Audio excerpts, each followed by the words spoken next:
ধূমপান স্বাস্থ্যের জন্য ক্ষতিকর সকলেই জানে, জেনেই খায়। কারণ সিগারেটের গায়েই ক্যান্সারের ছবিসহ ধূমপান স্বাস্থ্যের জন্য ক্ষতিকর তা লেখা থাকে। তো আজকে আমার বিষয় হচ্ছে, যারা ধূমপান করে তাদের প্রতি কোনো পরামর্শ নয় যে আপনি ধূমপান করবেন না। আপনার টাকা দিয়ে আপনি ধূমপান করবেন না মদ্যপান করবেন, এটা আপনার ব্যক্তিগত বিষয়। এই নিয়ে আমার কোনো ধরনের আপত্তি নাই। তাহলে আপনার আপত্তি কোথায়? আমরা যারা পাবলিক আছি, বিভিন্ন জায়গায় প্রয়োজনে আমাদের যানবাহন ব্যবহার করতে হয়, পাবলিক গাড়ি ব্যবহার করতে হয়।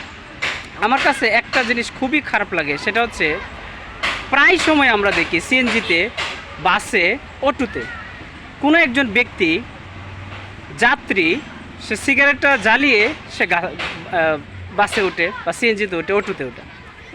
তো এক্ষেত্রে যারা অধূমপায়ীরা আছে তাদের তো ক্ষতি হয়। তো তারা কিন্তু এই জিনিসটা আসলে বুঝতেও চায় না, আবার মানে মাথার মধ্যে তার মধ্যে থাকেই না এই একটা বিষয়। তো আমার কথা হচ্ছে, আবার অনেককে দেখছি যে বাসের জন্য, সিএনজির জন্য দাঁড়িয়ে থাকে। তা আমার কথা হলো, আপনি যখন দাঁড়িয়ে আছেন তখন আপনি বিড়ি সুরটটা জ্বালিয়ে খেয়ে নেন না, আপনার তৃপ্তি মিটিয়ে নেন না। গাড়িতে ওঠার সময় আপনাকে জ্বালিয়ে উঠতে হবে, এই কনসেপ্টটা আপনাকে বাদ দিতে হবে। এই ধারণাটা আপনাদের মস্তিষ্কে, তারা যাদের ধূমপায়ী ব্যক্তি আছে তাদেরকে আমি বলতে চাই, তারা এই কনসেপ্টটা বাদ দিতে হবে। বা যারা আমরা আছি তাদেরকে যদি আমরা সচেতনতা করি তাহলে অন্যদের ক্ষতি হয় না। আপনারা প্রায় সময় দেখবেন, শুধু আমি যে এই দেখতেছি সেটা না, আপনারাও প্রায় সময় সেটা খেয়াল করবেন। তো আজকের জন্য বিদায় নিচ্ছি। ধন্যবাদ সবাইকে।